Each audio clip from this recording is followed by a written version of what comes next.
Caríssimos, hoje a liturgia nos mostra alguns aspectos do agir de Deus na vida do ser humano.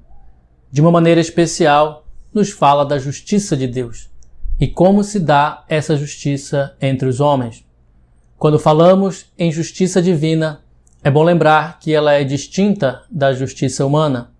Ela não segue os mesmos critérios da justiça humana. Para começar, podemos dizer que a justiça divina é eficaz, ou seja, de forma alguma ela é arbitrária. Sabemos que Deus é onipotente, mas a sua onipotência não é arbitrária, ou seja, não acontece de qualquer jeito, sem critérios. Deus tem critérios para o uso do seu poder e Deus tem critérios para o uso de sua justiça. O livro da sabedoria, na primeira leitura, nos lembra desse princípio do poder de Deus que, apesar de poder fazer tudo, prefere agir com clemência, com sabedoria e misericórdia, dominando a si mesmo. Pois bem, o Evangelho de hoje descreve as chamadas parábolas do reino, e dentre elas destaca-se a parábola do joio e do trigo. E essa parábola nos fala exatamente como acontece a justiça divina. Nela, Jesus nos fala claramente que o joio e o trigo crescem juntos. O trigo simboliza o bem e o joio, o mal. O joio é uma planta muito semelhante ao trigo, algo muito difícil de distinguir. Só pode distingui-lo quem o conhece muito bem. Mas é somente quando o trigo amadurece que é possível distinguir com clareza um do outro. É por isso que na parábola o dono pede que não se arranque o joio, pois se corre o risco de arrancar também o trigo. O que isso quer dizer para nós?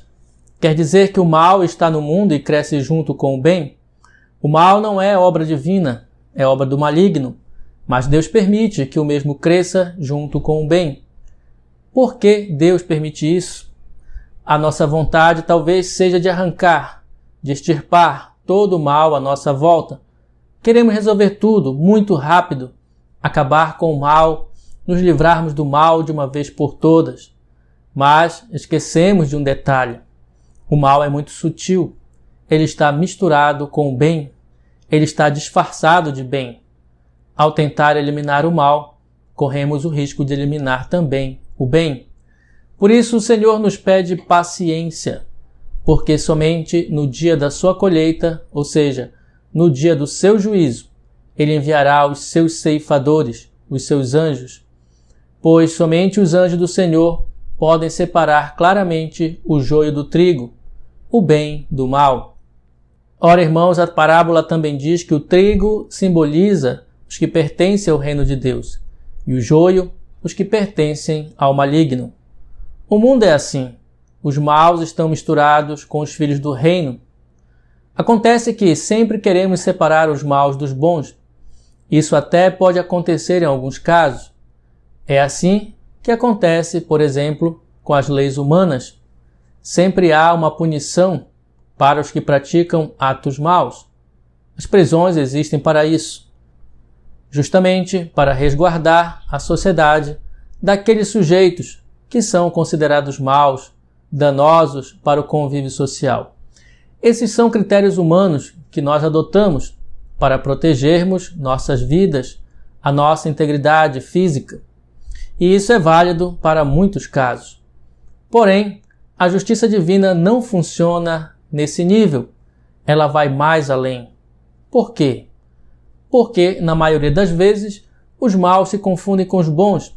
Os filhos do maligno se confundem com os filhos de Deus. Só é possível distinguir um do outro quando os frutos aparecem. Por isso, o Senhor nos ensina a vivermos com paciência. No fim, é que o Pai vai separar o joio do trigo. Veja como é difícil querermos separar o joio do trigo usando só critérios humanos. Por exemplo, às vezes achamos que na igreja tudo deveria estar arrumado, direitinho, todo mundo perfeito. Mas aqui e ali vemos pessoas da igreja dando escândalos, dando contra-testemunhos. Pessoas que ainda têm o coração cheio de intrigas, de fofocas, de divisões. Pessoas que às vezes estão ali rezando com você, que vêm sempre à missa, que participam de grupos da igreja. Pessoas que têm o dom da palavra até, e que têm o conhecimento da doutrina, e que até fazem coisas boas, mas que ainda não fizeram uma experiência com Jesus, uma experiência profunda do amor de Deus em suas vidas. São essas pessoas que dão escândalo, porque erram, porque são humanas, porque pecam como todo mundo. E quando isso acontece, o que queremos fazer? Separá-las, segregá-las, expulsá-las. Essa reação é normal em nós, mas precisamos entender que isso não é um comportamento cristão, pois precisamos ter mais paciência. É lógico que às vezes é preciso sim dar a essa pessoa uma espécie de advertência, de punição, ou tirá-la de uma função importante que ela exerça, para que não cause mais problemas. Porém, temos que ouvir a Jesus. Jesus pede que tenhamos paciência. E por que Jesus nos pede paciência? Porque todos nós, sem exceção, temos o joio e o trigo dentro de nós. Eles crescem juntos dentro de nós e muitas vezes não conseguimos separá-los nem distingui-los. Nenhum de nós é perfeito.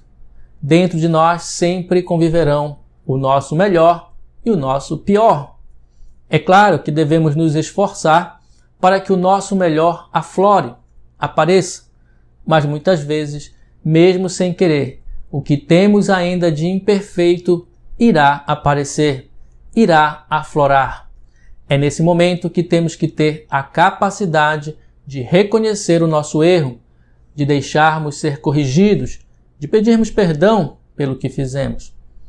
O mundo em que vivemos hoje é um mundo confuso. O mundo está invertendo valores. O mal está se disfarçando de bem e o bem está sendo deixado de lado, como se fosse algo mal. Pois bem, isso acontece também dentro de nós. Porém, o Senhor nos dá uma esperança. Deus espera até o dia da colheita, porque Ele sabe que o joio que está dentro de nós pode se transformar em trigo. Só Deus pode fazer isso. E Ele conhece o coração do homem e espera que até o último instante abramos o coração para que Ele transforme esse joio em trigo, em algo bom.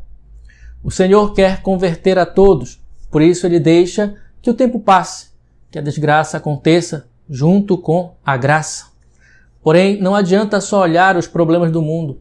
Temos que parar e analisar se a nossa vida ainda tem muito joio. Se tem, é porque ainda o Senhor tem uma obra muito grande a realizar em nós.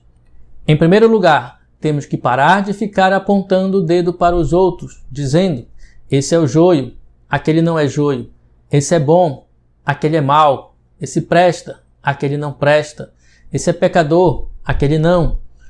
Antes, temos que olhar para o nosso coração e ver o quanto de joio, de pecado, de maldade ainda existe dentro de nós. Isso significa que precisamos focar primeiramente em nossa própria conversão, pois o Senhor quer nos transformar enquanto há tempo. Entretanto, vem a pergunta: será que temos que nos preocupar com a conversão do irmão? Sim, temos. Mas em primeiro lugar, temos que nos preocupar com a nossa conversão, pois a conversão do irmão, do outro, depende basicamente da minha conversão, do meu testemunho, do Cristo que devo levar em mim. Deixemo-nos, portanto, nos transformar pelo Senhor enquanto há tempo, pois quando chegar o dia da colheita, não haverá mais tempo. Naquele dia, a justiça de Deus estará completa. Quem se deixou transformar em trigo será levado para os celeiros eternos. Quem deixou o joio tomar conta do seu coração será jogado ao fogo. Que o Senhor vos abençoe, em nome do Pai, e do Filho, e do Espírito Santo. Amém.